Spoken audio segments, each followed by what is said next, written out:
Boa noite, estamos começando mais um programa da série Diálogos Impertinentes. Esta é uma transmissão ao vivo para todo o Brasil, pela TV PUC de São Paulo, e é uma promoção conjunta do jornal Folha de São Paulo, do SESC, Serviço Social do Comércio, e da PUC, Pontifícia Universidade Católica. Esta série, que já está no seu 4º ano, ela é transmitida hoje do Teatro da Universidade Católica, no bairro de Perdizes, na capital paulista. E na noite de hoje nós vamos conversar em torno do tema A Moral. Os nossos dialogadores são Carlos Josafá, que é frade dominicano, é doutor em teologia, lecionou na França, é professor emérito da Universidade de Friburgo, na Suíça, na qual ele ensinou por quase 30 anos.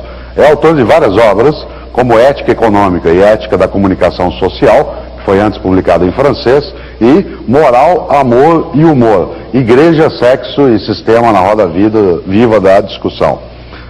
Atualmente, o Carlos Josafá é o responsável pela tradução da Suma Teológica em edição bilíngue, que vai ser lançada ainda este ano pelas edições Loyola, e ministra aulas de teologia no convento dos dominicanos de Perdizes, na cidade de São Paulo.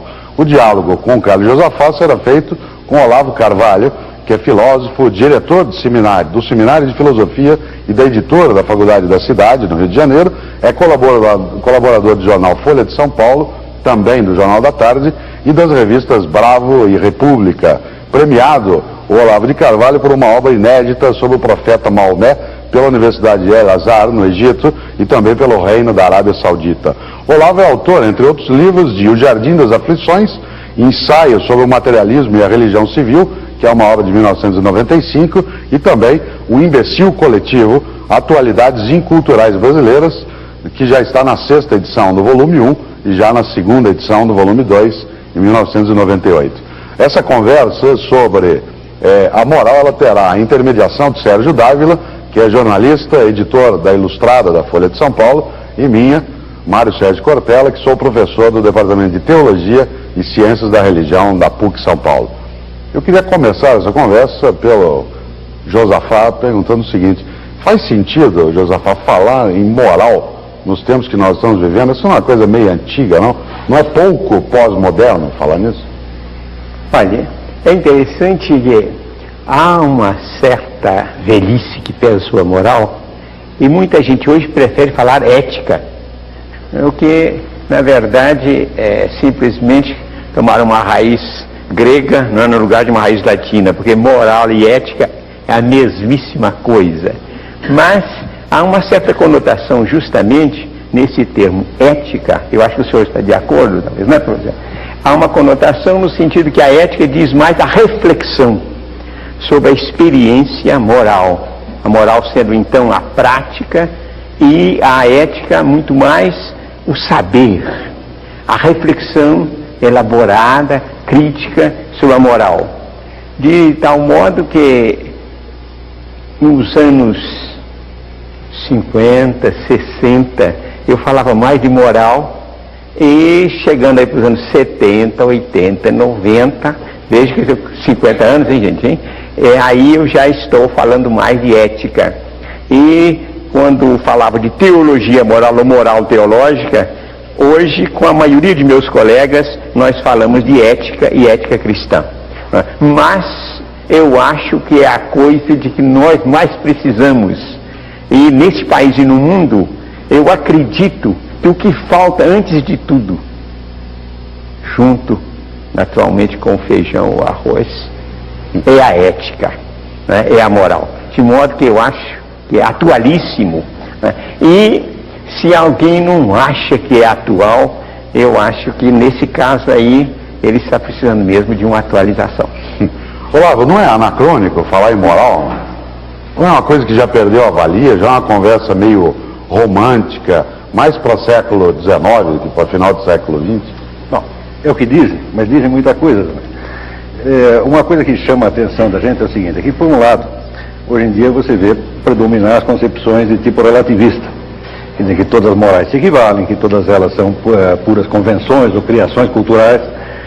Mas, por outro lado, você vê nas mesmas pessoas que advogam teorias ou concepções relativistas, você vê às vezes uma indignação moral muito profunda. Eu acho que nunca se duvidou tanto da moral na esfera intelectual e nunca as pessoas se apegaram tanto a ela do ponto de vista emocional. Quer dizer que pensam como relativistas, mas na hora H julgam como absolutistas. Esse simples fato mostra já uma divisão da mente humana. Quer dizer, o intelecto vai para um lado, mas os sentimentos, as atitudes reais vão para o outro. Ora, o que as pessoas dizem nunca importa, importa o que elas realmente fazem. Isso quer dizer que mesmo dizendo que a moral é mera convenção, como se fosse uma bolha de sabão sem sentido algum, na hora H se apegam a ela e julgam de acordo com ela. Isso quer dizer que as nossas ideias não estão atendendo às necessidades reais das pessoas para fundamentar a sua conduta. Isso quer dizer que o problema da moral é tão atual hoje quanto em qualquer outra época. Josafá, não impera muito o relativismo hoje, como lembrou o Olavo, ou seja, a moral do vale tudo. Ou cada um tem razão, cada cabeça uma sentença. Olha, aquela apresentação que você escreveu, não é, dizendo moral, amoral, imoral, etc., universal, relativo. Quando a gente olha para a realidade, para a experiência dos homens e das mulheres hoje, a gente tem mesmo essa impressão. E eu diria o seguinte, a moral é humana, muito humana, humana demais, né? E então a gente pode dizer que é como qualquer coisa assim de cotidiano que cola muito nos seres humanos e finalmente contrai todo esse jeito de reagir do homem com as coisas cotidianas. Né? Eu diria um pouco assim como no casamento, embora não tenha experiência de casamento, que eu sou celibatário, que a pessoa, o marido se acostuma com a mulher se acostuma com o marido, e no fim, sabe, já não dá aquela atenção, não tem aquela consideração. Isso se dá com a moral, que, como dizia o professor Olavo, todos apelam para a moral, sobretudo quando sentem que pisam nos calos dele, nos seus direitos, nos seus interesses, e imediatamente diz, mas isso é uma indignidade. Aí surge logo a linguagem moral. Então, há um relativismo no sentido de que não só há muita diversidade na prática moral, não apenas há uma diversidade nas normas seguidas, mas hoje, o que me parece característico do nosso tempo é que se interroga sobre os valores, sobre os fundamentos mesmos. Ou que me parece, eu não sei se o senhor está de acordo aí com essa interpretação, o que me parece uma espécie de desafio para nós, que nos interessamos mesmo pela moral. Eu posso dizer, por exemplo, para mim, a moral foi um pouco, e é ainda o ganha-pão, não é? Uma vez que passei toda a minha vida trabalhando a ética, trabalhando a moral. E então eu vejo mesmo esse desafio de uma contestação de que a moral seja possível, a própria viabilidade da moral, a sua aplicabilidade. Né? E, por outro lado, a gente então trabalhando para desfazer essa interrogação, transformando-a numa atitude, numa tomada de posição que é justamente o ponto de partida de uma moral autêntica. Uma pergunta para o professor Olavo. O senhor acha que nos anos 90 o politicamente correto e a moral se confundem? Bom, não tem nem dúvida. Quer dizer, o politicamente correto é um código moral. Na verdade, o conteúdo dele, a meu ver, é imoral. Mas para ser imoral é necessário que tenha uma estrutura de tipo moral. Quer dizer, é um código que separa o certo do errado, o aceitável do não aceitável, de acordo com o critério dos grupos interessados. Apenas a diferença é que o politicamente correto ele tem um fundamento diretamente político. Quer dizer, ele expressa o interesse e a vontade política de determinados grupos. Mas ainda assim, você vê que o grupo ofendido, ele reage como se a ofensa fosse objetivamente imoral e não apenas contrária à sua política. Porque quando a divergência é apenas política, aí se introduz, vamos dizer, um fator um atenuante, um fator de tolerância. Por exemplo, uma pessoa pode ser inimigo político da outra, mas nem por isso vai considerar um sujeito mau ou imoral. Mas hoje em dia, dentro do código do politicamente correto, as ofensas encontram reações de profunda indignação moral. Quer dizer que um indivíduo que fere o interesse ou vamos dizer, o orgulho de uma determinada comunidade, ele é condenado como se ele fosse um pecador ou às vezes um criminoso. Não é isso? E o senhor acha o conteúdo imoral por quê, do politicamente correto? Pelo simples fato da origem política, oportunista. Você vê que... Um exemplo, Olavo. Bom, eu lhe dou um exemplo. Você sabe que uns anos atrás o presidente do Zimbábue, acho que Robert Mugabe, ele ficou indignado com a interferência do establishment gay norte-americano na educação do seu país, que mandavam para lá comissões e davam palpite no Ministério da Educação e queriam moldar tudo aquilo de acordo com a preferência deles. O Mugabe ficou indignado com isso, achou que era uma interferência estrangeira indevida e mandou todo mundo embora. Bem, o mundo inteiro caiu de pau em cima do pobre Mugabe, embora dentro do Zimbábue ele tivesse apoio integral da população. A população o aplaudiu, mas no resto do mundo, na Suíça teve passeata contra ele, o chamaram de criminoso, de preconceituoso e até de genocida, né? Muito bem. O que a gente viu? Onde foi parar a antiga autodeterminação dos povos? Quer dizer, o princípio da autodeterminação dos povos, que foi durante um século proclamado, defendido por todo mundo, de repente ele é revogado em função do interesse de um grupo em especial. A gente vê, essa conduta ela é flagrantemente imoral. Josafá tem a mesma visão? O politicamente correto é imoral, como falou o Olavo? Tomando o emprego, né, feito pelos políticos, eu acho que sim. Embora nós defendamos a política como seja a atividade humana mais elevada, para nós abaixo do religioso, acho que o que há de mais sagrado no mundo é a política, né, que visa o bem comum, que visa de fato nos orientar a nós todos no bom caminho na sociedade. E então eu acredito, e estou certo que o professor está de acordo comigo, porque ele frequenta muito Aristóteles, né? E Aristóteles já colocava a política como sendo o ápice da justiça, né? Por isso é que há de nossa parte uma espécie de protesto, quando, por exemplo, no tempo de eleição, elementos que eram céticos em moral, né? E que se batiam absolutamente na linha de um total relativismo moral e apenas uma política, né, de desenvolvimento, de crescimento e concentração de riqueza, de uma hora para outra, mas se tornam absolutamente como São Vicente de Paulo, presidente dos pobres, isso aqui, quer dizer, aquela santidade que é o ápice da moral. Tá? Então aí sim eu estou plenamente de acordo, não é, com o professor dizer é mais do que imoral, é sumamente imoral. Olavo, política e moral, ou política e ética, tal como Maquiavel buscou apartar, né, na sua lógica, ela faz sentido? É possível ser político e ético? É possível as duas coisas, é possível você juntá-las, é possível separá-las. Quer dizer, Aristóteles, quando falava em política, a política dele significava, na verdade, o estudo da estrutura social como um todo. Seria o que hoje, mais ou menos o que hoje nós chamaríamos as ciências sociais, tá certo? E mais modernamente se emprega a política num sentido mais limitado, quer dizer, naquele sentido do Carl Schmitt. Quer dizer, a política é aquele confronto onde tudo está resumido nos termos amigo e inimigo. Quer dizer, você está no meu partido ou está no partido contrário. Porque se um determinado conflito tiver um conteúdo ético ou moral específico e possa ser resolvido mediante argumentação moral, ele já não é um conflito puramente político. Quer dizer, Carl Schmitt foi um dos doutrinários do Estado nazista, mas na realidade a ideia dele hoje é mundialmente aceita. Quer dizer, são todos schmittianos ainda que não o confessem. Eu acho que eu sou o último que não é.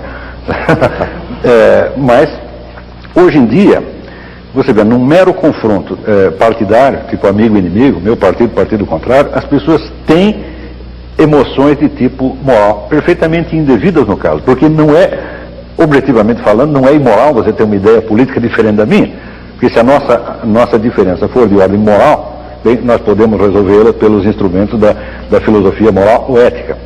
É só quando não tem esse conteúdo e tem que ser resolvido num conflito tipo amigo e inimigo, cuja última instância é precisamente a guerra, só aí nós podemos dizer que é um conflito puramente político, né? Quer dizer, hoje existe uma certa confusão entre os dois domínios, no sentido de que as emoções morais, sobretudo de tipo de condenação moral, são usadas como instrumentos, tá certo, de uma luta meramente política. Quer dizer que o fato do outro pertencer a um outro partido deixa de ser um simples conflito político e se torna uma questão vamos dizer, da virtude e do vício. O Freire ficou meio incomodado com essa história, Freire?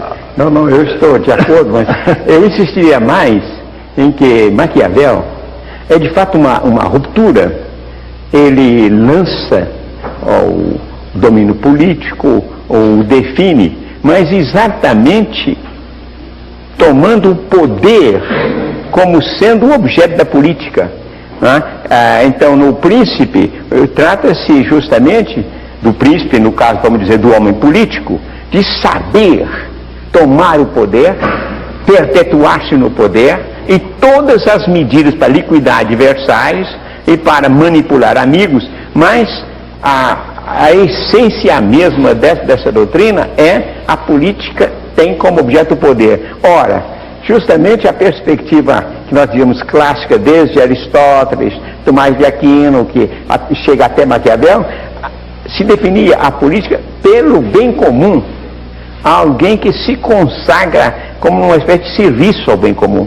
E aí há essa reviravolta, de modo que a modernidade, quando surgem então as nações modernas na Europa, o colonialismo, a colonização, pois bem, então surge essa novidade terrível, e eu acredito que é um câncer em todo o Ocidente, que contamina o mundo, de as elites de um país quererem então serem detentoras do poder e conceberem a política nesse sentido. Mas pode mudar tudo, mas só não pode largar o poder. Imoral, é imoral? Carlos, querer Olavo, é imoral querer o poder? Bom, muito bem, o que é o poder? Para entender o que é o poder, nós temos que encará-lo não como substantivo, mas como um verbo. Quer dizer, poder é ter uma determinada possibilidade de ação. Você querer essa possibilidade em si mesma é totalmente absurdo. Você só pode querê-la em função de algo que você deseja fazer, de um valor que você deseja realizar. Se você disser o amor do poder pelo poder, eu digo, bom, esse é um vício, é uma coisa absolutamente sem sentido. Mas, e é justamente por causa desta autonomia do poder em todo o ciclo moderno, é que acontece uma coisa espantosa. Quer dizer, toda a nossa história registrada, os livros, textos das escolas, o ensino universitário, todo mundo diz que o ciclo moderno é marcado pela ampliação dos direitos e pela democracia crescente, pela igualdade crescente. Mas basta você examinar a coisa com um pouco mais de cuidado, você vê que qualquer governante de hoje em dia, ele tem um poder infinitamente maior do que qualquer rei da Renascença, do que qualquer senhor feudal da Idade Média, ou do que qualquer imperador da Antiguidade. Por exemplo, quando a gente vê que o governante é capaz de fazer, por exemplo, como Stalin, desloca 60 milhões de pessoas daqui para lá. O senhor está trabalhando aqui, manda os 60 milhões para lá, sem consultá-los. Se desse uma ideia dessa para Átila Uno, ele acharia uma coisa extremamente desumana e, na verdade, impossível. Ele diria, nenhum ser humano pode ter tanto poder assim. Está compreendendo? Então, vamos dizer, os direitos, a parte jurídica, de fato, sofreram um progresso. Quer dizer, os direitos nominais, eles foram ampliados.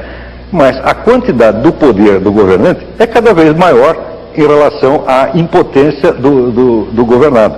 Isso aí é o resultado de vários séculos de política maquiavélica, onde o poder é considerado um objetivo em si mesmo.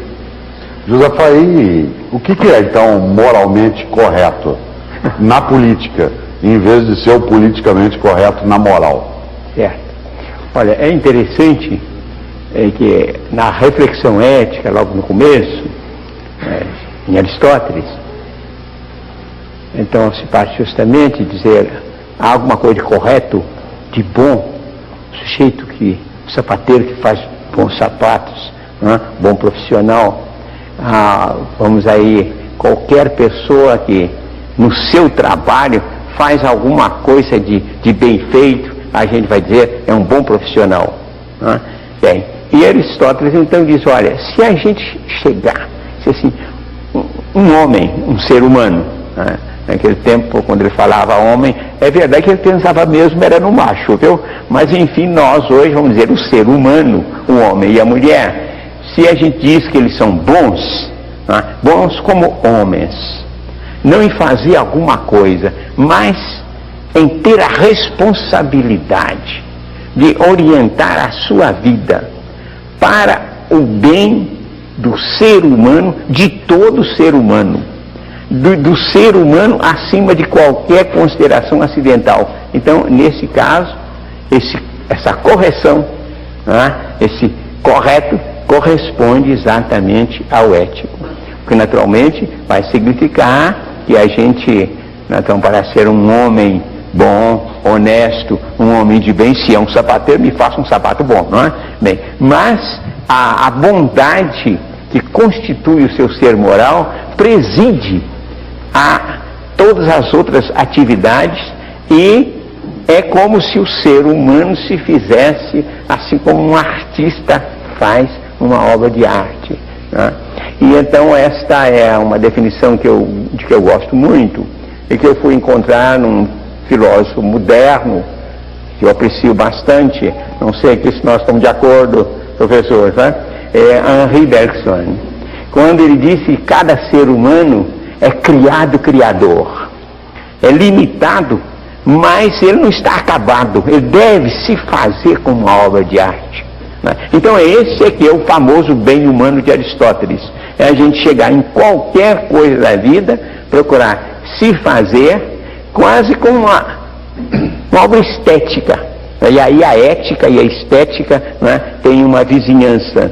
Quando nós estamos aproximando ética de política, né, ou ética do direito, a gente estava assim em planos em que a gente procura ter normas para realizar alguma coisa determinada.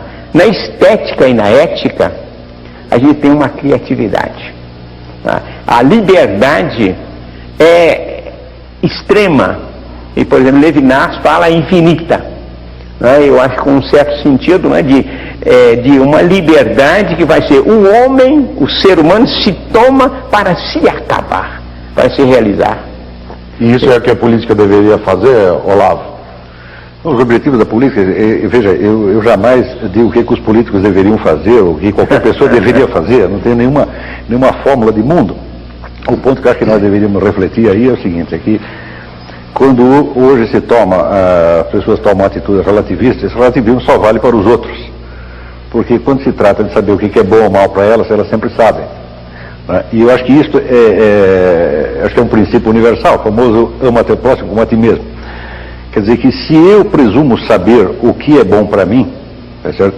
Eu tenho uma certa medida para eu poder descobrir o que é bom para o próximo. O que eu não posso é dizer que todos os valores são indiferentes e iguais no que diz respeito às pessoas, e quando chega no meu próprio caso, aí não, eu já estabeleço uma nítida diferença entre o que é bom e o que é mal para mim. Tá certo?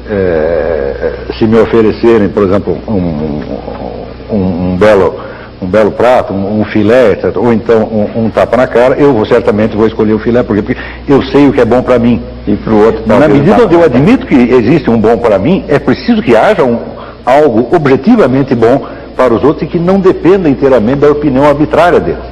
Porque eu não posso mudar de opinião, dizer, não, eu prefiro o tapa na cara. Ninguém faz esse tipo de escolha. Quer dizer que nas escolhas pessoais predomina uma objetividade.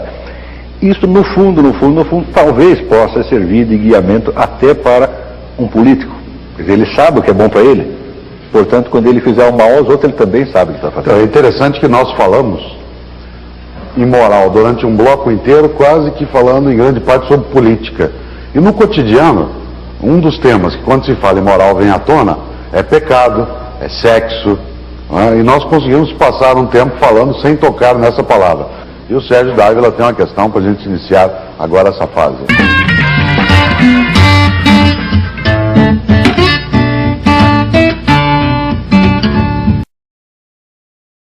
O Mário falou que a gente passou ao largo do sexo e ficou na política. Eu queria fazer uma pergunta para o Frei, que une as duas.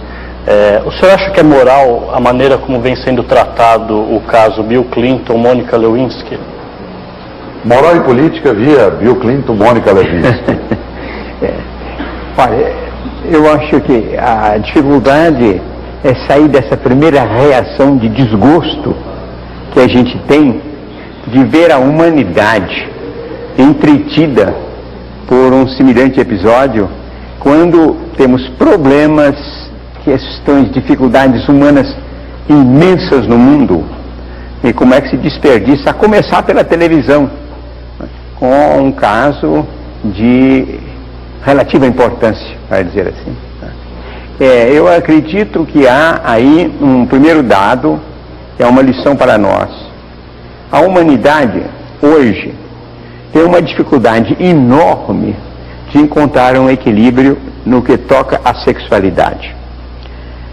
Há mais ou menos uns 50 anos que eu estou acompanhando, não apenas no estudo, mas de observação, porque a moral tem de fato como primeiro objeto o ser humano, o homem e a mulher, e eu vejo que há uma dificuldade crescente que eu atribuo ao tipo de civilização em que nós estamos, para se encontrar um ser humano que se realize com um certo equilíbrio, uma certa perfeição na sexualidade. Em si, a sexualidade, desde o começo do mundo, é um grande problema humano.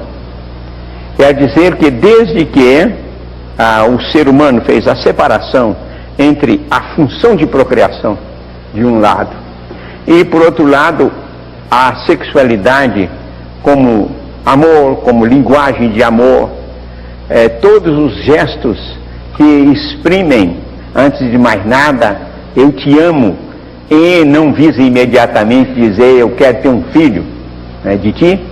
Então surge aí de fato um abismo, né? E que vai se tornando cada vez maior, no sentido de que se procura o prazer a dois,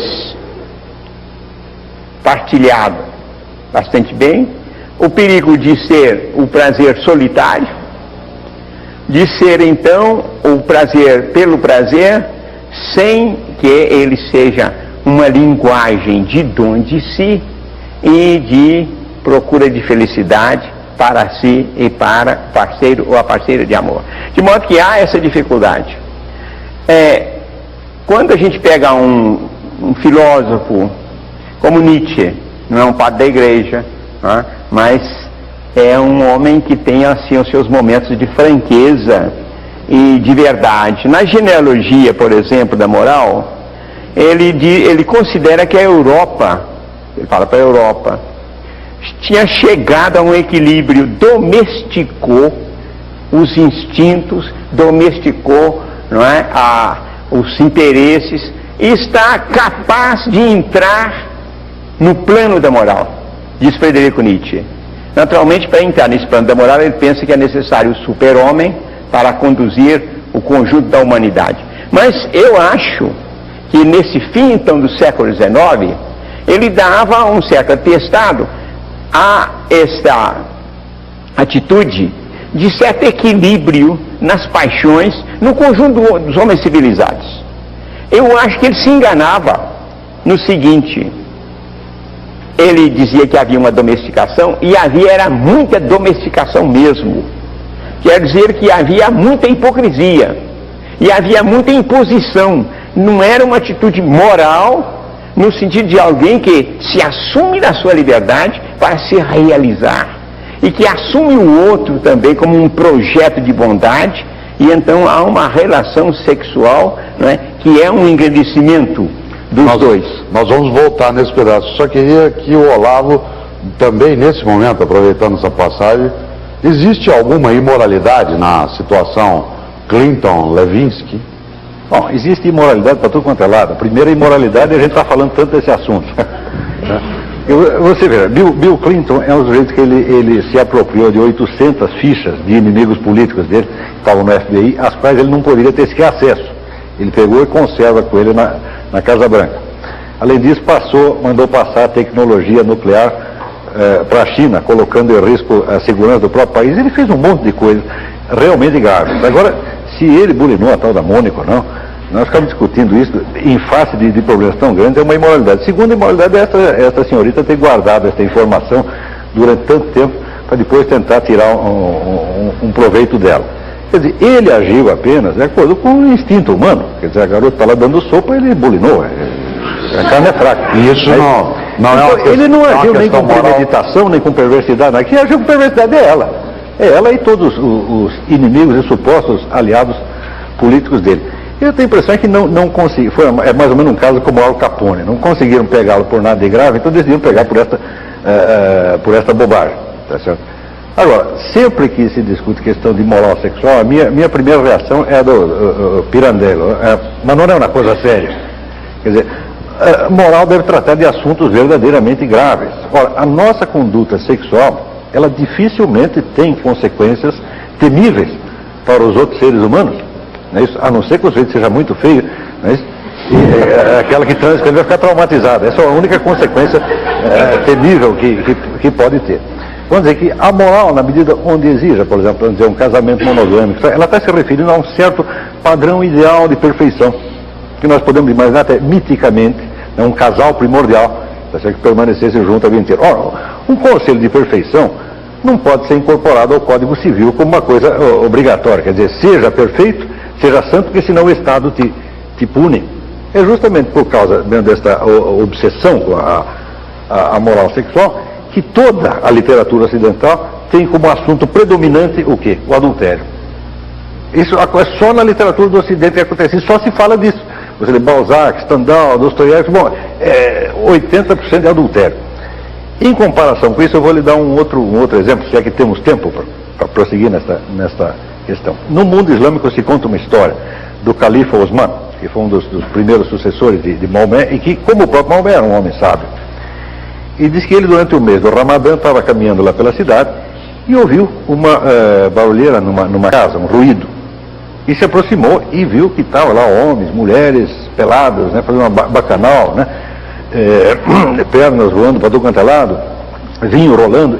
E durante o mês do Ramadã, tá certo? Você não pode, durante o dia, né, nem comer, nem tomar água, nem ter relações sexuais. E seria, vamos dizer, uma transgressão gravíssima. Então ele foi, arrebentou a porta e deu a famosa ordem, esteja preso.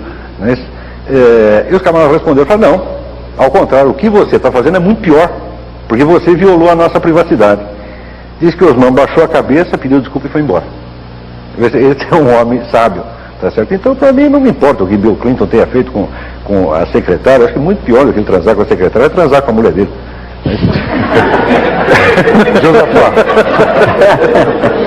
Josafá, adultério. O Olavo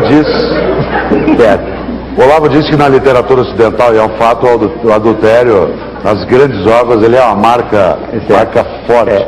Adultério é imoral? Certo. Olha, aqui eu vou primeiramente manifestar um pequeno desacordo com o meu parceiro de diálogo.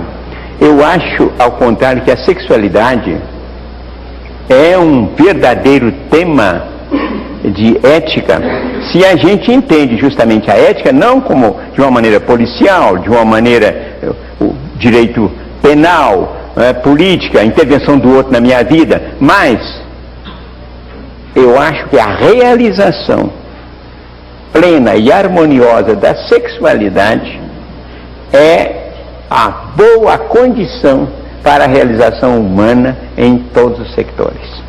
Se nós temos hoje uma crise da infância, se nós temos hoje uma crise de educação, isso começa porque a gente não tem na base um casal, né, que se ama verdadeiramente. E, de fato, antes do amor aos filhos, é preciso que haja o amor do casal.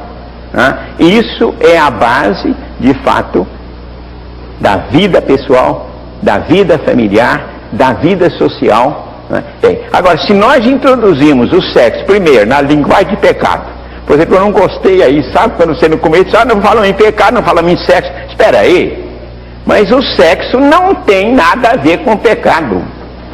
O sexo é Tem mais ou nunca teve? Hein? Não tem mais ou nunca não teve? tem. O sexo é um plano de realização humana como todos os outros. Eu não vou chegar e dizer assim, olha, você está à mesa, não é como a gente pode ser guloso, é pecado na mesa. Não é? Você está na cama porque pode haver pecado na cama, a cama é pecado. Não. Não é? Em si nós temos aí um plano de relações humanas o mais sublime. Não é? Bem, então daí que você vê o tipo de ética que nós achamos mais do que urgente hoje na humanidade, uma reabilitação desses dados fundamentais, né? E nós temos então essa noção errada de moral ou de ética, de pensar é a coisa proibida, né? É o interdito, é o tabu, e é o plano em que a gente vai vigiar o outro, né? Então aí é o que há de mais imoral nessa perversão da moral, porque a moral começa pela minha convicção, né? Quando eu me aceito como um projeto de bondade a realizar, né? Então, nesse sentido, eu acho que a humanidade como projeto de bondade tem que começar. Eu acho que gostei da sua insinuação, que o Ocidente tem navegado muito, né, nessas ondas assim, de ver a sexualidade pelo lado da falta, pelo lado da infidelidade, né, pelo lado do adultério, né? E então eu vou lhes dizer que não é para se julgar assim materialmente esse adultério, mas essa atitude, né, de considerar de fato o adultério como uma banalidade, uma coisa qualquer, né? E eu acho, naturalmente, não devemos falar muito de Clinton e de Lyndon, mas que Clinton, como ser humano, como esposo, como chefe de família, vai brincar com uma menina, é imoralmente uma coisa inaceitável, né? E como presidente também, de modo que para mim não é uma banalidade. Agora, o que nós não podemos é nos ocupar disso, tanto mais que há tanto no mundo, né? E dar a importância política a uma coisa que eu considero como uma grande derrapada, como uma casca de banana em que ele caiu mesmo, né? Mas não tem importância nenhuma isso para a política dos Estados Unidos e a política internacional. Olavo, saindo do Clinton então, né?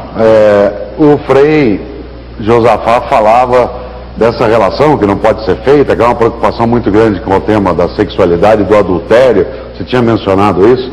Você acha que o cristianismo tem um papel nesse vínculo entre sexualidade e imoralidade, ou adultério e a marca que isso carrega como mote da estética? Bom, em primeiro lugar, preciso dizer que a Igreja Católica sempre foi o bode expiatório de todos os nossos males e os nossos problemas. Porque enquanto a civilização do Ocidente foi efetivamente cristã, que seria mais ou menos até a Renascença, havia uma atitude de muito mais tolerância, compreensão e bondade com essas coisas. Esse moralismo acusatório, ele cresce na medida em que se afirma o moderno Estado leigo, ao contrário do que as pessoas pensam. Elas pensam, não teve na Idade Média, a igreja oprimia todo mundo. Fala, não, você estuda os costumes reais e você vê que, embora houvesse uma condenação explícita, tá certo? Por exemplo, do pecado de adultério, ele não era perseguido e punido como o pune o Estado leigo. Você vê o famoso episódio que todo mundo cita, de Abelardo e Heloísa. Ele foi lá, transou com a menina, daí foram lá, até caparam o sujeito. Fala, não, eles não caparam porque ele estava transando com a menina. Não, todo mundo sabia que ele estava fazendo isso. Então todo mundo dizia, não fica muito bem, porque você é um professor, mas isso era o máximo que se fazia. Quando ele casou em segredo com ela, aí que a família se irritou. Está entendendo? Quer dizer que enquanto estava lá, assim, atrás da escada, está entendendo? Tá tudo bem, nós o aconselhamos a não fazer isso, mas não vamos puni-lo. Agora, no Estado moderno, acontece isso que está acontecendo, por exemplo, com Clinton. Veja você, Luís XIV tinha 28 amantes. 28. Tá certo? E o que a igreja fazia? Por exemplo, o grande orador sacro, Bossuet, tá certo? Que é um dos oradores mais eloquentes, uma das vozes mais belas da literatura universal. Bossuet subia no púlpito e descia o cacete, e falava coisas horríveis, tá certo? O rei aguentava quieto, tá certo? Mas ninguém ia punir o rei por causa disso. Nem o rei, nem o cidadão comum. Porque isso não é matéria de punição, isso é matéria de ensino, de admoestação e de exortação a um certo padrão de perfeição. Está compreendendo? Agora, o nosso moralismo atual, que é persecutório, paranoico, então, em vez de nós, a modernidade, assumirmos a culpa dessa porcaria que nós estamos fazendo, nós jogamos a culpa na Igreja Católica que não fazia nada disso. Isso é uma injustiça muito grande. Somos nós que somos moralistas. Esse moralismo que é fruto da laicização e não não tem nem dúvida. Clericalização. Não tem nem dúvida. Veja, a moral absolutizada é o substituto da religião. Quem acredita num Deus e tem um Deus para conversar, tá entendendo? Não precisa de ninguém que o fiscalize de fora. Quer dizer, quanto menos religiosidade autêntica, mais moralismo civil você vai ter. Esse é um mecanismo de compensação. Quer dizer, a moral, ela mesmo se transforma no próprio Deus. Quer dizer, isso aí começa com Kant. Kant, o único absoluto para Kant é o absoluto de tipo moral. Quer dizer, não existe um conhecimento objetivo de Deus, não existe metafísica, não existe nada. Mas tem o quê? Tem o raio de imperativo categórico de natureza moral. Isso é maluquice. Quer dizer, imperativo coisíssima nenhuma. Você é livre para fazer o que você quiser. Está compreendendo? É livre, inclusive, para investigar a moral, é livre para questionar. Agora, a nossa imagem da civilização cristã é totalmente projetiva. Quer dizer, nós projetamos sobre a antiga Igreja Católica todos os males que nós estamos fazendo. Mais religião, mais moral. Mais religião, menos moral. Você acha que o caso tomou essa dimensão por ser os Estados Unidos um país protestante e no Brasil não teria tanta repercussão assim por ser um país católico? Não tem a menor dúvida. Em nenhum país católico isso seria, essa coisa cresceria desta maneira. Não é isso? Quer dizer, os católicos são mais antigos, e quem é mais antigo tem mais paciência com os outros, né?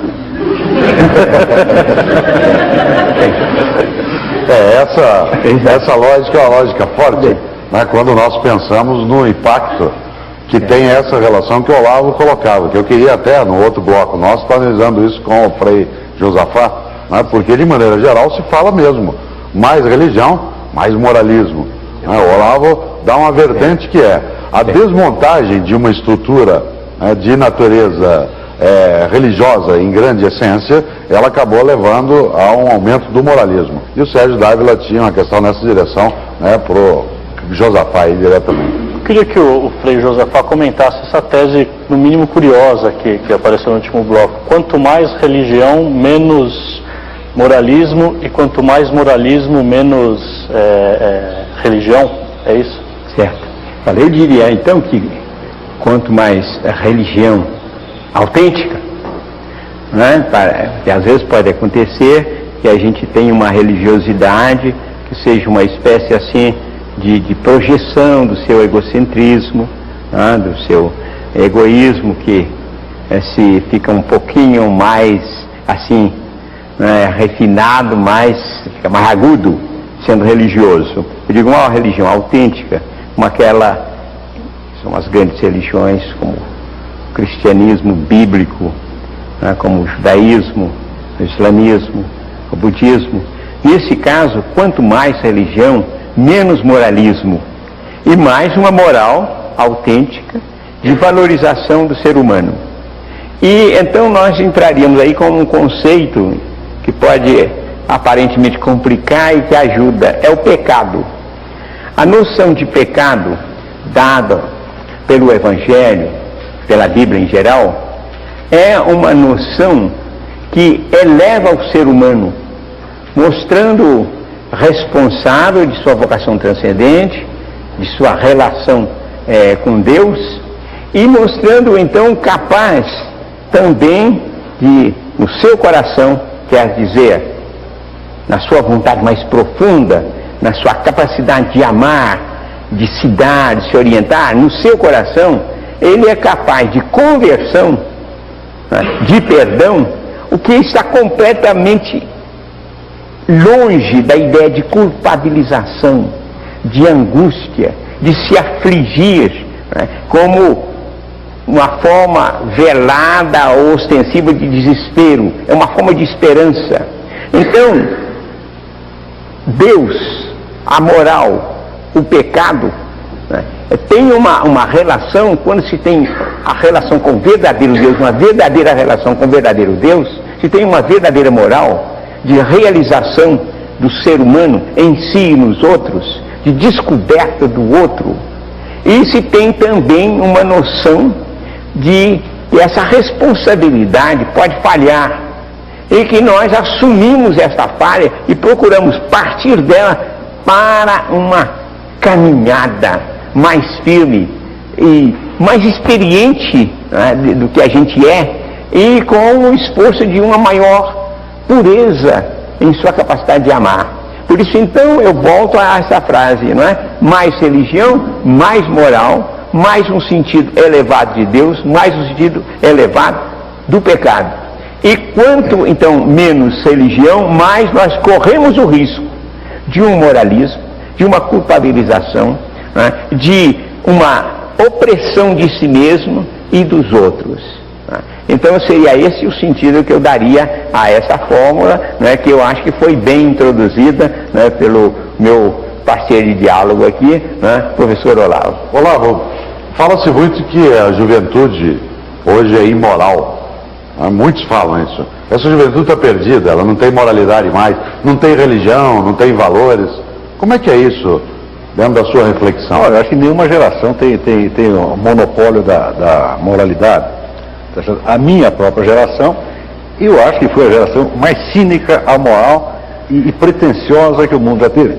Porque tudo o que nós queríamos se tornava imediatamente um princípio da moralidade que tinha que ser aceito por todo mundo. E tudo que nós não gostávamos se tornava uma vergonha para o mundo. Tá certo? Não fomos nós que inventamos o Woodstock, nós que difundimos as drogas pelo mundo inteiro. Quer dizer, nós inventamos essa porcaria toda. Agora vamos falar de jovem? Quem que é isso? E eles têm religião? Eu acho que tem mais do que a minha geração. Eu considero a minha realmente uma geração perdida. Pelo fato da sua imensa pretensão, pelo fato de ter sido tão... nós fomos muito paparicados quando éramos jovens.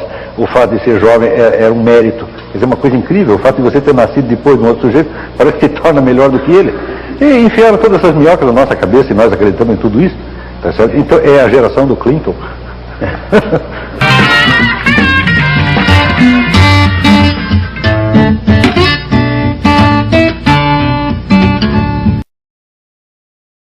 A televisão, ela tem um impacto na difusão de valores morais que tenham uma positividade hoje, Frei Josafá?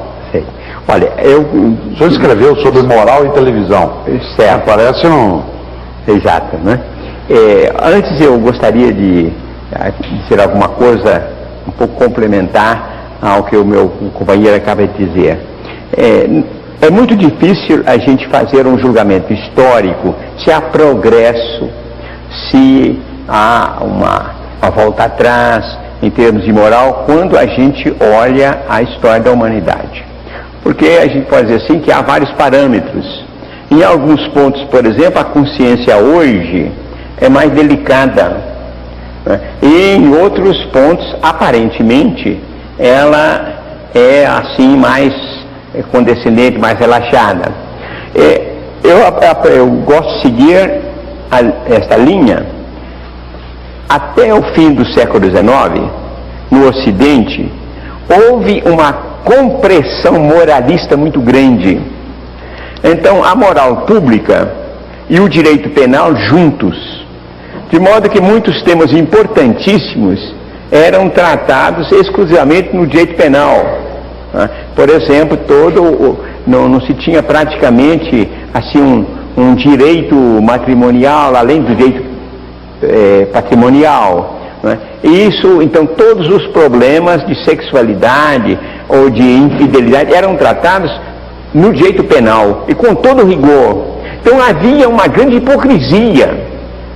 E, sobretudo, o seguinte: os adultos que ostentavam uma certa moral e procuravam esconder aos jovens. E então aparecia assim que o jovem é aquele que comete todos os pecados e há os pais que é a perfeita correção. Essa foi a imagem que veio até o que a gente chama la Belle Époque, até a Guerra de 14-18. Pois bem, a partir daí há um movimento de emancipação. E esse movimento de emancipação explode depois da Segunda Guerra Mundial. E então a gente vai tendo esse fenômeno que se chama liberalização do direito. A gente vai tendo então esse fenômeno da emancipação. A emancipação, se diz, dos jovens, a emancipação da mulher. E aparentemente, mais imoralidade. Mas há uma primeira coisa, certamente mais sinceridade. Portanto, do ponto de vista para a moral, a gente tem um ponto de partida muito bom, que é esse ponto de ninguém está mais seguindo a moral porque está no cabresto. E então isso que nós chamamos o heteronomismo, não é? Tomando a palavra justamente de Immanuel Kant, quer dizer a lei externa imposta. É a coisa que mais se opõe à moral. Tanto que a gente vê que no Evangelho a grande condenação de Jesus Cristo é o farisaísmo. Ai de vós fariseus hipócritas. Essa hipocrisia, isto é, esse pegar a lei e fazer da lei a referência da vida humana, e fazer do legalismo então essa espécie assim de cadeia que se lança sobre os outros, é a destruição da moral.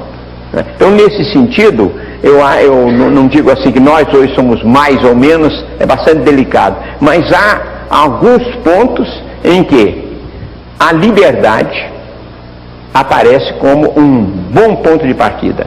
E eu queria pegar a questão inicial que fiz a da mídia e passá-la para o Olavo e depois voltar para ver qual que é a sua posição em relação à função da mídia, Olavo, nisso que o Frei Josafá falou, dessa criação de maior liberdade e, digamos, maior sinceridade. Como eu tenho um complemento a fazer, desculpa interromper.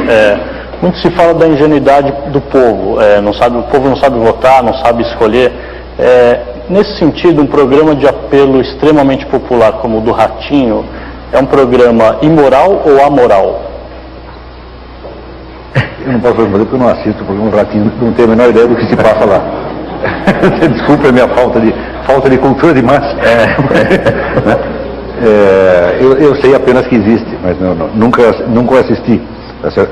Outra coisa, eu não acho que o povo não sabe votar. Acho que o povo não sabe votar, a elite não sabe votar, os políticos não sabem votar e eu mesmo não sei votar. Tá certo? Eu acho, na verdade, que votar é quase impossível. É só você ver a lista de candidatos e ver o tempo que você tem para se informar sobre cada um. Eu, todas as vezes que votei na minha vida, eu confesso que eu votei quase no escuro. Por exemplo, eu votei muitas vezes no Dr. Ulisses Guimarães, quando ele era vivo, porque parecia uma bela figura naquele momento, né? É um cara que estava lutando para a ditadura. Depois eu fui estudar a biografia dele, era um negócio horroroso. Bom, agora é tarde, agora já votei. Não cometi o pecado de votar no Collor naquele ano, assim, tomei o engolfe e votei no Lula. Mas também não sei se votei direito, não. Essa coisa de dizer que o outro não sabe votar, bom, quem não tem pecado atira a primeira pedra. Mas e a mídia? A mídia nessa ingenuidade. Agora da mídia. Quer dizer, a mídia representa, sobretudo, a pressão de uma opinião coletiva uniforme que vai moldando as opiniões dos indivíduos.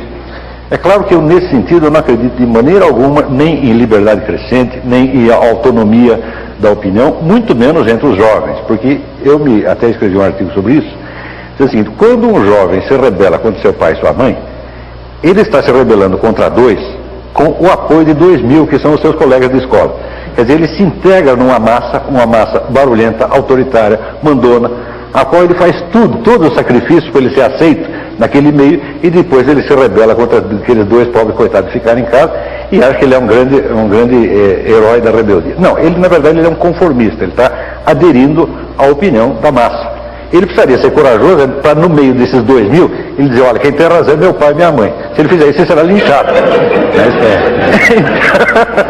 Então, o que há é uma participação maior na opinião das pessoas da mesma idade. Ora, mas isso é justamente porque, como nós falamos, uma massa uniforme é uma massa homogênea, não só nas suas opiniões, mas também nos seus sentimentos e às vezes na sua idade também. É para essa massa que a mídia fala e é a opinião dela que nós moldamos. Ora, a autonomia não consiste nem em ser conformista, nem em ser rebelde.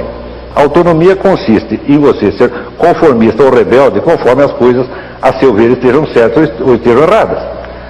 Se, por exemplo, se coincide com uma autoridade, eu acho que realmente que ela tem razão, eu a obedeço.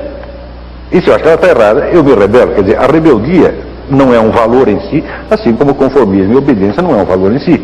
Há muita confusão nesse sentido. E quando as pessoas imaginam que elas estão ficando mais autônomas, elas simplesmente estão ficando mais rebeldes contra a autoridade mais fraca e obedecendo a mais forte. Está compreendendo? O senhor se meteu, no bom sentido, a escrever um livro sobre isso, falando sobre televisão e moral. Fala-se demais que a televisão destroça valores da sociedade, que ela emprega o consumismo, a pornografia. Como é que é isso na sua visão? Certo. Olha, a gente tem uma grande dificuldade de falar sobre as coisas que a gente estudou bastante. E há, sem dúvida, uns 40 anos que eu estou estudando o que eu chamo a ética da mídia ou a ética da comunicação social. E então a minha dificuldade às vezes para um diálogo é de encontrar uma porta, né? Porque é uma dessas realidades muito complexas e, como diz Edgar Morin, a dificuldade nossa é de encontrar um conhecimento complexo que corresponda às realidades complexas. Ele faz umas simplificações. E eu considero que a mídia, a televisão sendo, não é, a ponta mais quente, não é, da mídia, eu considero a mídia como sendo um sistema, não é, no sentido positivo do termo, um sistema de produção, né, de imagens e mensagens, como essa é a mercadoria produzida, vendida ao telespectador, aos usuários que nós somos, aos consumidores que nós somos. E sendo uma mercadoria psicológica, ela transforma. Quer dizer que a economia moderna, ela cria o consumidor, né? Quer dizer que nós vamos aí comprando aquilo que vai sendo produzido e vai então amoldando o consumidor para desejar isso, e há um vai e vem, de modo que o consumidor é causa e o consumidor é efeito, o produtor, o comerciante é causa e ele é efeito. Há uma circularidade no sistema. Então, se nós transportamos isso para a mídia, digamos, para a televisão não pode viver sem nós, sem os consumidores. E, por outro lado, ela nos dá tudo aquilo que é necessário para criar esse consumidor, segundo a lei da facilidade, para criar então grandes números, cada vez maiores, de gente que aprecia exatamente esse tipo de televisão. Se costuma dizer, não é, há aqui no Brasil umas 12 famílias que detêm a mídia, etc. Eu não me interesso tanto na descrição de quem detém e quem não detém. É o modo, né? É esse modo sistêmico que faz com que, se eu vou à minha cidade, a primeira cidade do Brasil em ordem alfabética, Abaeté, eu vejo as meninas, a modazinha, etc. Elas são personalizadas, elas só querem a pessoa delas. Agora, se a gente vai a Madrid, a Paris, a Berlim, a Genebra, é a mesma coisa. O tipo de menina, do jeito de vestir, o que põe na cabeça, o que põe na cinturinha, o que põe no pezinho, a correntinha, é igualzinho. Né? Quer dizer que elas são todas personalissimamente iguais. Né? Cada uma são, porque a moda é personalizada, você faz a sua moda, mas a gente chegando e vê, é uma uniformidade no mundo, né? Para vender esses diferentes artigos. Então nós estamos aí diante de uma situação que eu acho que não é uma situação perdida, porque uma vez que a gente tomar consciência e começar a cobrar, aí imediatamente a televisão reage. 50 mil pessoas se manifestando um dia sobre um programa da Globo, a Globo diz, há alguma coisa nesse programa. Não é preciso de haver 50 milhões. Bem, então a gente pode dizer que nós estamos no momento num começo de tomada de consciência que somos manipulados. Isso então é um primeiro passo para uma ética da comunicação social. Eu acho que ela é possível, mas no momento a gente pode estar que estamos numa primeira etapa dessa crítica. Mas no momento, de fato, na atualidade, é uma catástrofe. O Frei falou em TV, Olavo, e eu me lembrei de outra coisa que eu queria puxar aqui também. Publicidade. É uma coisa moral? Me seduzir para comprar um produto, me colocar dentro daquele circuito. É lícito. Em princípio, o lucro é lícito. Qualquer sujeito que esteja disposto a argumentar em favor de coisas que ele não acredita, a persuadir os outros a acreditar naquilo que ele próprio não acredita, ele está violando os princípios básicos da moral, que seria o princípio da sinceridade. Quer dizer, a sinceridade significa o sujeito ser autor dos seus atos, reconhecer que é autor, e dizer como o ex-presidente Jânio Quadros, filo porque quilo. Daí o sujeito assume. Mas eu acho que a estrutura mesma da profissão, não só publicitária, mas jornalística, ela tem algo de errado ali no meio. Não sei bem o que, mas que tem um fundo de falsidade que não depende das intenções dos indivíduos, mas o próprio modus operandi da coisa é meio errado. Né? Ele produz fenômenos esquisitos como a moda, você está falando da moda, né? Eu acho que não há coisa mais mentirosa, mais ridícula no mundo do que a moda. A obsessão com a moda é uma espécie de compensação pela deselegância crônica do mundo burguês. Quer dizer, o burguês inaugurou esse tipo de traje aqui que é uniforme. Eu me lembro até uma vez o Roberto Campos, no dia do aniversário dele, né, vestido de smoking, ele disse, você vê que coisa, a gente, um ministro de Estado, no auge da elegância, ele fica igualzinho um garçom. Isso é o máximo que nós chegamos. Então, se você pegar o homem moderno, o burguês mais elegante, e compare esse sujeito com um sargento do exército de Napoleão, o sargento ganha. Quer dizer, a elegância verdadeira não existe mais no mundo burguês. E essa nossa obsessão é uma espécie de compensação. Quer dizer, nós queremos ficar parecendo bonitos, mas nós não seremos bonitos jamais. Olha, professor, eu gostaria de entrar assim, por uma outra porta e distinguir claramente o valor da informação econômica, tá? E a falha da publicidade. Nós precisaríamos hoje, de fato, de ter muita informação econômica. Você vai comprar um carro, né, de uma maneira inteligente, que esse carro seja apresentado com todas as suas vantagens. E o que você procura? Você quer um carro familiar, você quer um carro pequenininho para poder, né, colocar em qualquer lugar facilmente, você quer um carro rápido, você quer um carro com pequeno consumo, etc. As qualidades apresentadas inteligentemente, né, com vivacidade, etc. Muito bem, informação econômica.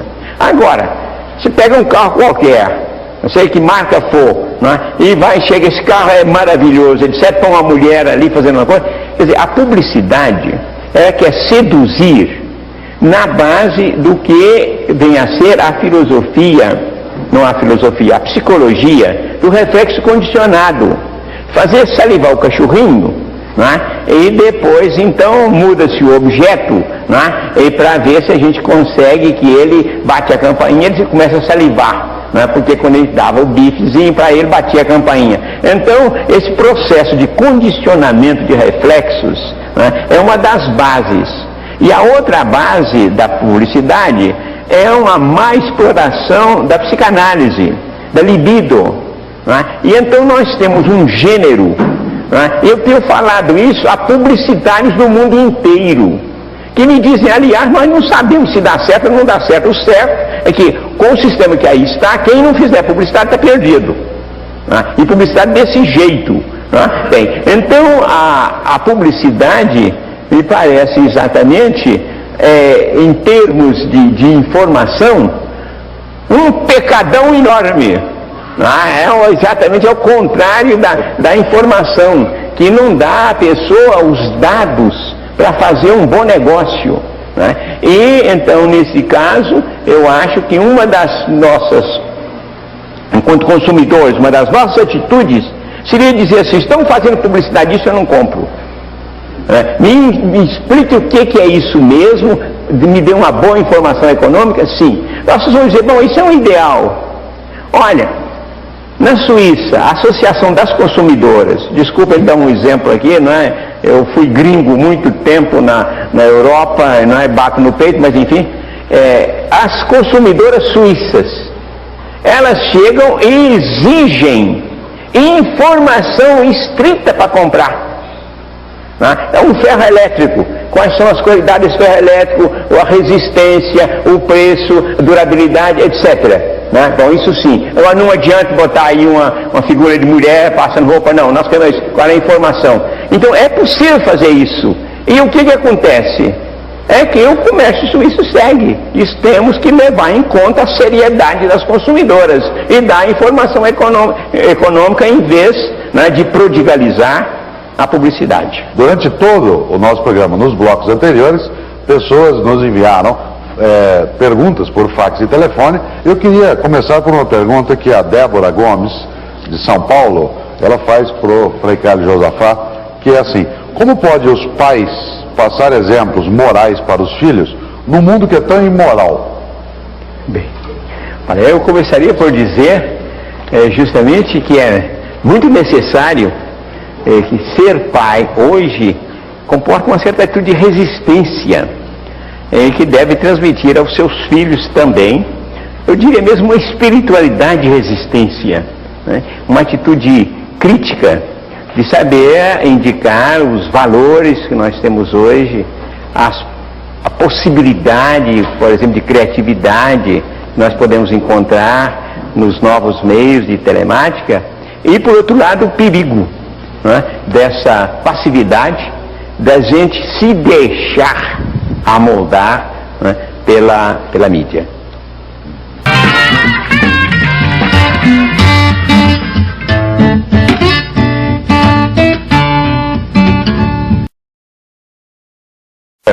Pergunta da plateia do poeta e pensador Bruno Tolentino, que está presente aqui essa noite. Queria convidá-lo a fazer a pergunta no microfone. O Padre Josafá, o senhor sabe o que o Johnson disse da encíclica de Papa Montini, Paulo VI? Olha, ele a respeito da contracepção e de todas essas questões sexuais da igreja, ele dizia, olha, ele não joga o jogo porque ele está fazendo as regras. O senhor acha que a igreja católica podia começar a explicar que São Tomás, por exemplo, não se preocupava tanto com essa questão de sexualidade e de moral? Eu não acho que seja uma coisa muito séria. Como católico fala, o chefe de família, ou mesmo chefe de Estado, tem que brincar com a mocinha. Primeiro que a mãe não me parece uma mocinha. Segundo que brincar é brincar, não tem importância nenhuma. Ótimo. Muito bem. Olha, essa questão que o senhor coloca, eu a respondi em um livro, Olha que permitam aqui fazer essa publicidade, em que eu abordo o problema da posição da igreja em termos de moral, particularmente de moral sexual, com toda a lealdade, com toda a objetividade, e analisando os documentos, tais quais eles são. Bem, com relação à encíclica Humanae Vitae, há uma coisa interessante. A primeira parte dessa encíclica tem uma linda exposição sobre o amor humano, um dos melhores textos escritos sobre o amor nesse século. Agora, a partir do número 13, eu não sei se o 13 dá sorte, não dá, etc.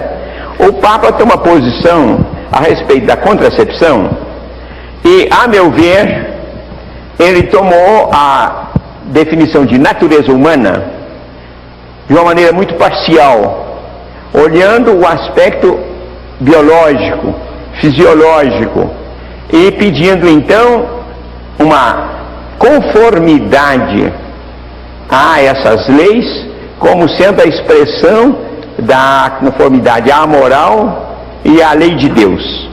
Nesse ponto, desde aquele tempo até hoje, eu, como teólogo católico, tenho apresentado essa crítica, tenho ensinado que há uma posição compreensiva, global, integral da natureza humana, que permite perfeitamente integrar uma contracepção artificial dentro de uma atitude responsável e de comum acordo do casal. E então eu escrevi um livro em 1977, em uma coleção de ética cristã, e que eu mesmo era o fundador, que hoje tem mais de 100 volumes, infelizmente em francês e alemão, na época que eu era gringo.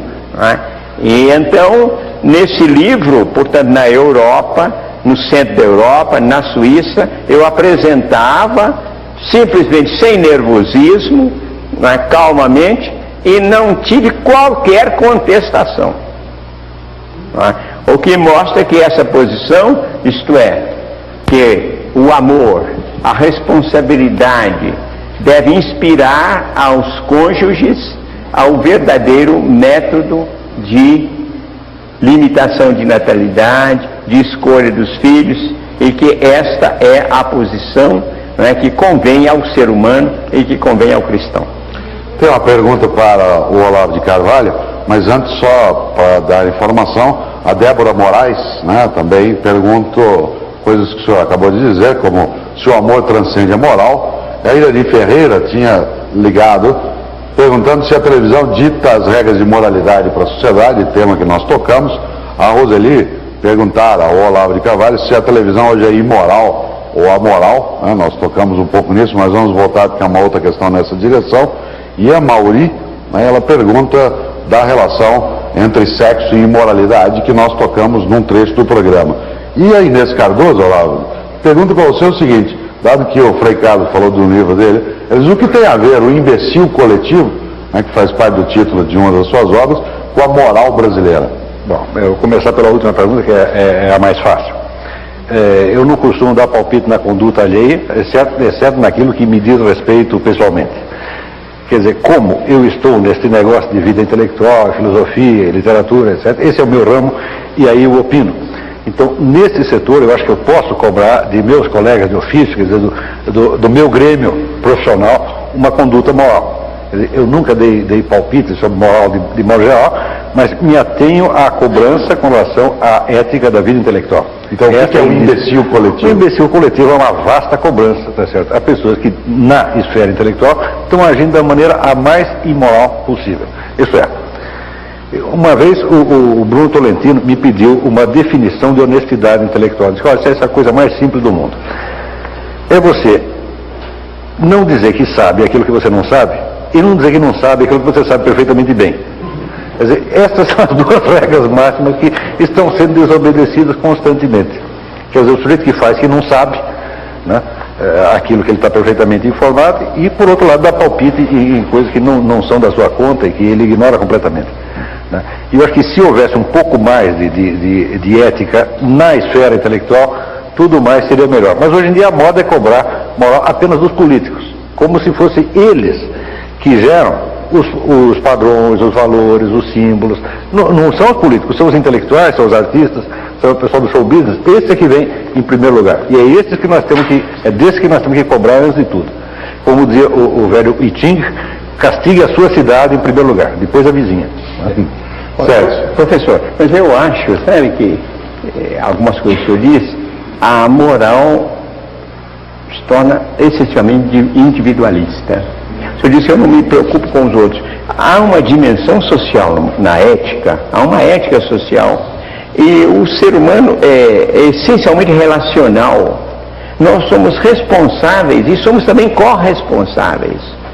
Agora, eu me pergunto se a sua atitude não poderia ser entendida como uma espécie de encolhimento num caramujo, e então nós falharíamos aquilo que é mais importante, que é o outro, e nós nos interessarmos que o outro seja bom, não de ditar normas para ele, mas de colaborar para que ele encontre o seu projeto ético.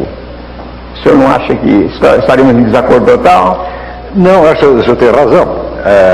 Essa atitude que eu estou assumindo, ela não pretende ser um molde para ninguém, é apenas uma resposta a uma determinada situação concreta, onde todo mundo dá palpite a respeito da moralidade de quem quer que seja. E eu acho que esta intervenção excessiva na moral pública, ela em si mesma é imoral, porque revela a pretensão que o sujeito tem de julgar coisas que ele não entende e das quais ele não procura sequer se informar. Quer dizer, o primeiro dever de justiça é você se informar sobre o que realmente está passando. Ora, às vezes as coisas são complexas e é preciso muitos anos para que você chegue a uma conclusão. Por isso mesmo que uns anos atrás eu já fiz um voto de pobreza em matéria de opinião. Quer dizer, eu costumo dar a minha opinião quando eu já examinei o caso bastante, eu conheço, então ela já não é mais apenas uma opinião, acho isso, acho aquilo. Não, ela tem um certo valor cognoscitivo. E nas coisas que eu não examinei, eu digo, não sei.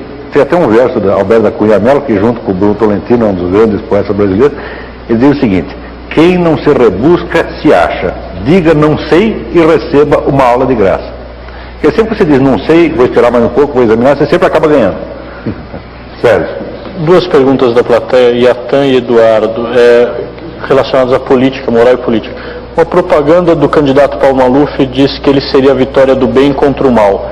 Na sua opinião, uma campanha contra Paulo Maluf deveria permanecer no âmbito estritamente político ou deveria ser feita no âmbito da moral?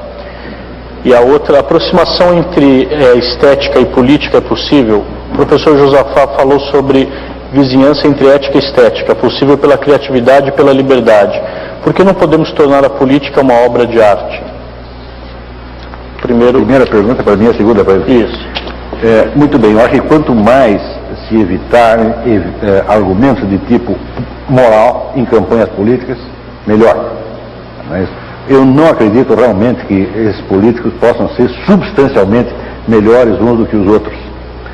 Eu acho que o discurso moralista, acusatório, a pretensão de que você é o lado bom e o outro mal, eu acho isso inteiramente absurdo.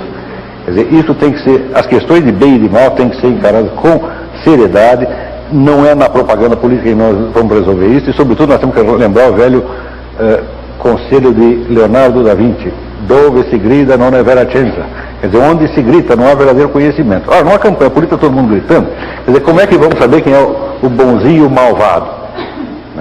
E eu acho que esses termos deveriam ser evitados. Eu acho que tanto é uma pretensão abusiva do Paulo Maluf, ele colocar ele sendo o bem e o outro mal, quanto você tentar refutar e dizer, não, ele que é o malvado, nós somos bons. Isso é conversa de criança. Eu sou bonzinho, você é malvado. Né? Aqui nós sabemos que ninguém presta, né? Todos nós. Né? Eu até já propus uma alteração no Evangelho, ali onde diz amai-vos uns aos outros, eu trocaria por tolerai-vos uns aos outros. Na próxima edição do Evangelho vai ser, porque isso às vezes é o máximo que nós conseguimos. Quer dizer, o reconhecimento, veja, esse é o ensinamento, eu estou brincando evidentemente, mas o ensino, a doutrina da própria igreja fala do pecado original. Se você entende o pecado original, você entende que aqui ninguém presta. Tá certo? Então, vamos falar com mais moderação, exceto nos pontos onde tivermos certeza razoável o suficiente, o que é um caso muito raro. Josafá. Sim. Bem, sobre esse ponto, uma palavrinha apenas. Nós temos relativamente pouco tempo na história em que a gente está trabalhando com democracia, uma coisa recente, né? E há progressos. E a minha posição como cidadão, como ser humano, como cristão, como religioso, como teólogo, é que nós devemos lutar para cada vez mais modificarmos o sistema político. De fato, não é tanto a questão fulano, ciclano, o sistema político. E isso aí nós vamos fazer em tempo de paz. Quer dizer, depois de eleições, quando cai a poeira, o carnaval foi para lá, etc.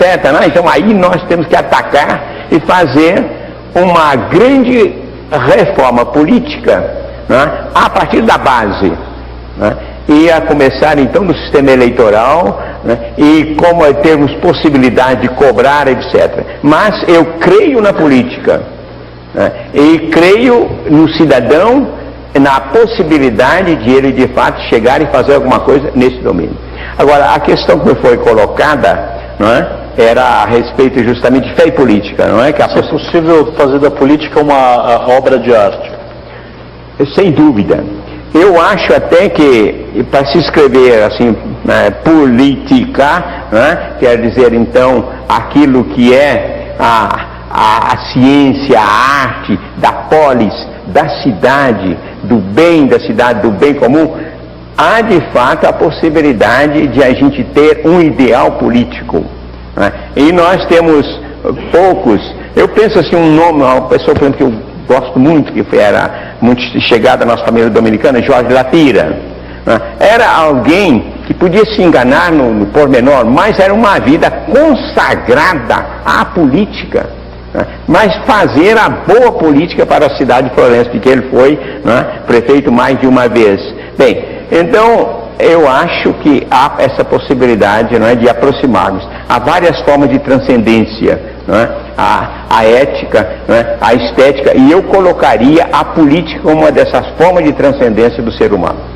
Olá, a Letícia Longo, de São Paulo, do telefone, e pergunta: para você, o que é mais imoral? O tchan ou a política brasileira? Que páreo duro. Isso é muito difícil, mas eu acho que o tchan costuma ser menos prejudicial. Em primeiro lugar, você já tem uma rejeição estética, que não, a coisa é muito vulgar, muito idiota, e o sujeito, para prestar atenção nisso, só se for igualmente idiota.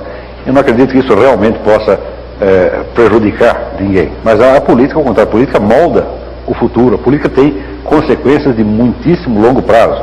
Tá certo? E eu, por um temperamento pessoal, não sou muito inclinado a levar muito a sério as questões de moral sexual. Eu acho que essas são questões menores no âmbito público, embora no âmbito íntimo sejam fundamentais, tá certo? Para a perfeição da alma. Mas no âmbito público não se deveria dar tanto peso a elas, né? Sérgio, dá tempo de fazer uma pergunta? Mais uma para o professor Olavo, é uma pergunta anônima da plateia. O senhor concorda com Faulkner, que disse que o poema Ode a um Vaso Grego, de Keats, vale a vida de 30 mil velhotas? Vale o quê? A vida de 30 mil velhotas. Vale a vida de um gato. Tá certo?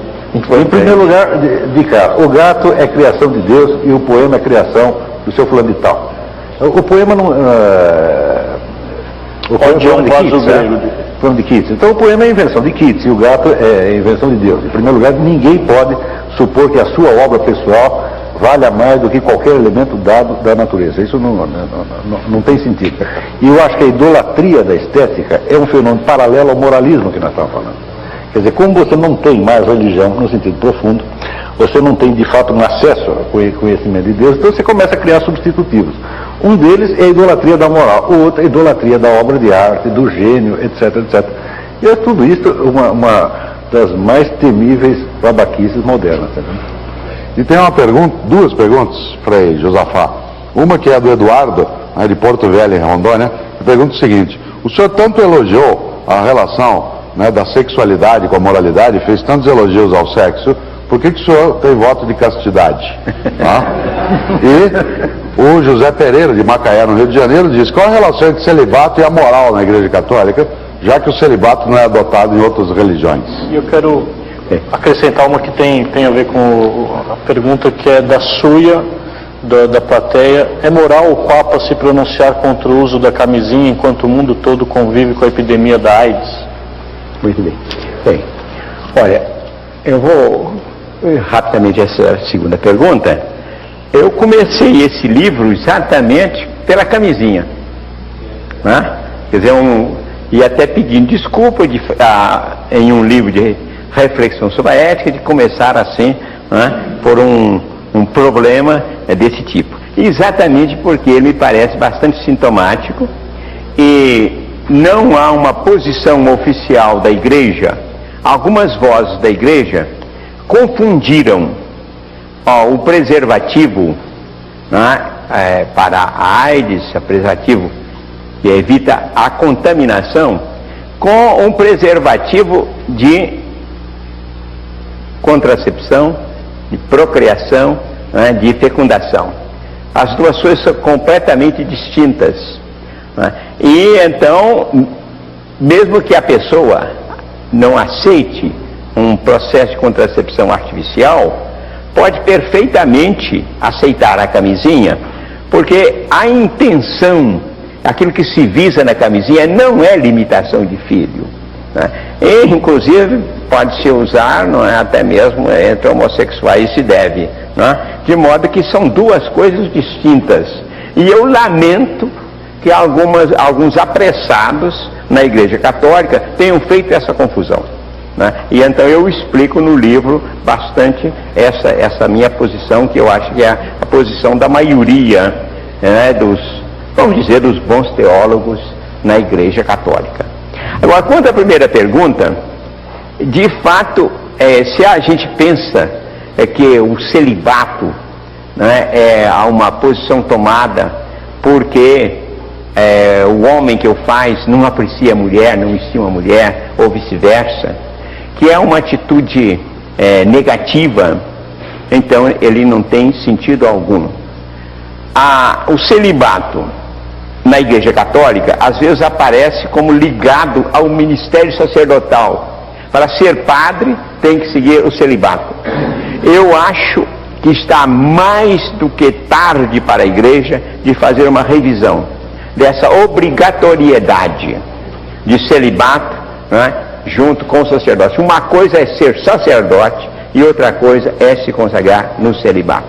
Se há vantagem ou não, é uma questão a estudar na comunidade, se há uma vantagem, mas jamais uma obrigatoriedade. E a castidade? Bem, agora, a castidade quer dizer o celibato escolhido por alguém que tem uma vocação de se dar totalmente. Então, nesse caso, é uma coisa que pode ser louvável se for feito com todo o discernimento, com toda a liberdade, com toda a alegria de viver. Quer dizer que eu, em qualquer ponto da minha vida, em que eu achasse que o celibato estava me atrapalhando a realizar a minha vida humana e cristã, eu largaria o celibato. É um meio, jamais um fim. E então, nesse caso, eu lhes diria o seguinte, é que às vezes muita gente é levada à vocação de celibato por uma consagração. Há um caso aqui que eu vou contar, que talvez o senhor vá se assustar um pouco, conversando na sua passagem aqui no Brasil com Che Guevara, ele então nos dizia o seguinte: eu acho que os padres têm razão de serem celibatários na medida que querem se consagrar ao serviço do povo, porque eu, que sou médico e revolucionário, tenho essa dificuldade que eu tenho mulher e filhos e às vezes eu passo meses sem poder ter contatos com eles, né? E então eu teria de fato uma maior liberdade. Bem, então isso aí é o tipo de argumento funcional, né? Muitas vezes, de fato, né, facilita a ação, a dedicação. Agora, na minha experiência, há mais do que uma simples limitação de questão de tempo. É de fato uma grande libertação para a gente se dedicar em um amor que tende a ser um amor universal. A gente se dedicar a um estudo, a uma oração que tem uma certa intensidade. Quem quiser acreditar, acredite. Essa é a nossa realidade, né? A realidade daqueles que vivem tranquilamente, né, o celibato com as dificuldades normais, porque se a gente é normal, deve ter dificuldade de guardar a castidade. Nós temos uma questão da nossa plateia, por favor. Eu gostaria de perguntar a respeito de um pensamento do Pascal que eu li há muito tempo e que sempre foi para mim meio enigmático e eu não consigo ter uma compreensão clara dele. Eu tenho uma compreensão intuitiva, eu acho, do que ele significa, e queria aproveitar os dois debatedores para ver se podem me esclarecer a respeito do significado dele. Pascal disse, ou escreveu, que a verdadeira moral zomba da moral. E eu queria saber qual realmente o significado disso. Eu acho assim bonito pelo que tem de paradoxal, mas não sei realmente o que ele quis dizer com isso. Olá. Bom, acho que toda a nossa conversação aqui é, de certo modo, uma explicação disso. Quer dizer, nós estamos falando que a palavra moral pode ter dois sentidos, quer dizer, pode se referir a um certo padrão, o ideal de perfeição, que nos aproximaria, por exemplo, do modelo Jesus Cristo, e pode querer dizer também um código que é adotado uniformemente para toda a sociedade e que se transforma, no fim das contas, num código penal, tá certo? E numa espécie de regulamento das fofocas. Isso quer dizer, é o padrão pelo qual nós podemos falar mal do adversário e sentir que nós somos muito bons quando conseguimos provar que alguém é mau. É evidente que a moral nesta última acepção deve ser somente objeto de zombaria, apesar da utilidade política e administrativa que ela pode ter. Porque nós não podemos esquecer o seguinte: quando se diz que, por exemplo, Kissinger dizia que a política é a arte do possível, quer dizer, o possível significa apenas a mediocridade de uma determinada situação que pode mudar amanhã e admitir outras possibilidades. Mas a religião e a moral, no sentido primordial da coisa, não visa nunca apenas o possível, mas visa algo que está sempre acima. Nesse sentido, a verdadeira moral será sempre um pouco utópica. Ela pedirá de nós uma perfeição que nós não vamos alcançar materialmente, mas à qual devemos tender por amor a Deus e amor ao nosso semelhante. Nessa linha tem uma pergunta da plateia, do Edson: há possibilidade de fundamentar uma moral sem Deus? Onde buscar sistemas referenciais? Eu não acredito nisso de jeito nenhum. Em primeiro lugar, a questão de Deus levaria tempo para a gente explicar isso, mas quando pergunto se acredita em Deus, eu lembro da resposta de Henry Miller. Perguntava a Henry Miller se ele acreditava em Deus, ele falou: bom, o problema não é esse, o problema é saber se Deus acredita em mim. Eu acho a existência de Deus um dado objetivo, e eu acho que isso poderia ser matéria de discussão, mas não creio que seja uma coisa tão relativa e tão impossível de você captar como hoje em dia se diz. Qualquer moral que ampute da percepção humana qualquer padrão de perfeição absoluta, tá certo? Cai na indiferença. Tá certo? A partir daí a moral se torna apenas convencionalismo, código, etc, etc. Porém, é necessário lembrar o seguinte: desde o século passado, desde Kant, nós estamos acostumados com a ideia de que da realidade nós não podemos deduzir valores, de que entre o julgamento de fato e o julgamento de valor existe um abismo intransponível. Mas isso não é verdade de maneira alguma, porque a simples percepção sensível já implica uma seleção, implica uma distinção entre o que é importante e o que é acidental. Quer dizer, o mundo, tal como aparece a nós, não é uma pasta homogênea, tá certo? Mas ele é um cenário onde aparecem qualidades distintas. Por exemplo, se eu olho para você agora, eu digo, bom, uma coisa é eu conversar olhando para os seus olhos, mas se eu conversar olhando para o seu dedão do pé, você não vai entender mais nada do que eu estou falando. Portanto, existe uma hierarquia já nesta percepção e nesta comunicação. Eu acredito que o conhecimento moral é mais desse tipo, é um conhecimento quase intuitivo ou instintivo, se você quiser. Ele tem que ser, claro, que aprimorado mediante treinamento. Eu não acredito em códigos morais, tá certo? Mas eu acredito em desenvolvimento de uma espécie de percepção moral. E acho que é isso que hoje está justamente falhando. Eu acho que esse senso moral foi muito abafado por discussões muito rebuscadas, onde justamente as pessoas fingem que não sabem aquilo que elas sabem perfeitamente bem. Nós temos várias questões que estão sendo tratadas em outras respostas, como a do Carlos Augusto, de Caxias do Sul, né, que fez uma questão assemelhada em relação a essa temática, né, o José Eduardo de Jundiaí, né, e também o professor Jaime Machado, filho de Ubai, Minas Gerais, né, e ele faz uma pergunta, Frei Carlos Josafá: como que o senhor vê um homem que vive à frente do seu tempo, defendendo ideias que hoje são consideradas imorais, mas podem ser consideradas morais daqui a algum tempo? Certo. Olha, é interessante que a moral que nós definimos como sendo humana, todo ser humano, quer queira ou não, ele tem que enfrentar o problema moral, né? E o ser humano sendo histórico, não apenas que há uma história, mas ele é um desenrolar, ele é um vir a ser. Então, há para cada pessoa, como para o conjunto da humanidade, uma certa historicidade da moral e a possibilidade de fato da consciência progredir nos pontos, às vezes regredia, não é? E a gente vendo hoje que nós não aceitamos de jeito nenhum a tortura. Em séculos passados, a tortura no sentido de um ato judiciário, não é? De juiz mandar torturar alguém para tirar a verdade dele, não é? Nós hoje achamos isso, de modo geral, um absurdo, não é? E uma pessoa que aceita isso, não é? Nos parece completamente anormal. Ora, nós voltando às vezes durante séculos, não é?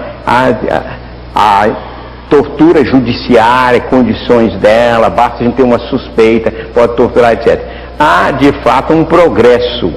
E isso nos leva, do ponto de vista ético, a pedir um grande discernimento e um esforço, porque no nosso tempo, há, às vezes, atrasos imensos em certos pontos, não é? De gente aceitar algumas coisas como sendo normais, como sendo fatalidades, quando de fato estão dependendo do nosso comportamento, né? De modo que é um fato, né, essa oscilação no terreno moral, e essa oscilação pede para nós uma atitude moral de uma grande responsabilidade. Sérgio, a última questão, né, que aí nós estamos fechando no tempo. Felipe da plateia para o professor Olavo. Todo ato imbuído de moral é um ato justo? Se sim, a justiça depende da moral? Bom, a justiça, no sentido jurídico da coisa, é evidentemente um produto derivado. Quer dizer, a moral é uma instância mais fundamental. Embora possa haver para fins práticos uma certa separação. A grande tragédia que acontece hoje é a redução da moral ao aspecto jurídico. De modo geral, o Ocidente tem uma mania jurídica absolutamente infernal. Quer dizer, nós acreditamos, por exemplo, que a história jurídica é toda a história. Nós vemos, por exemplo, que os direitos que estão escritos no papel evoluíram e se tornaram melhorzinhos. Nós acreditamos que nós progredimos moralmente. Agora, para estar falando a questão da tortura. Bom, sociedades que aceitavam a tortura como princípio não a praticavam com a intensidade e com a crueldade com que nós a praticamos hoje. Quer dizer que os direitos nominais são uma coisa, mas a prática social real é outra muito diferente. Como nós temos essa obsessão jurídica, nós lembramos as nossas leis de hoje e dizemos, como elas são maravilhosas em relação àquelas de antigamente. Tá certo? Mas não pode esquecer que a história jurídica é apenas uma história ideal, e não a história da trama social real. Por exemplo, se você vê a ideia, por exemplo, de genocídio, de você matar populações inteiras, ou simplesmente como na última guerra, o bombardeio de populações civis. Olha, mas qualquer tirano, qualquer potentado da antiguidade acharia isso uma coisa horrorosa. Olavo, por falar em tirania, tem que concluir em função do tempo que nós estamos. Nos Diálogos Impertinentes de hoje, nós conversamos sobre o tema A Moral, com o filósofo e jornalista Olavo de Carvalho e também o teólogo e frade dominicano Carlos Josafá. Boa noite e até lá.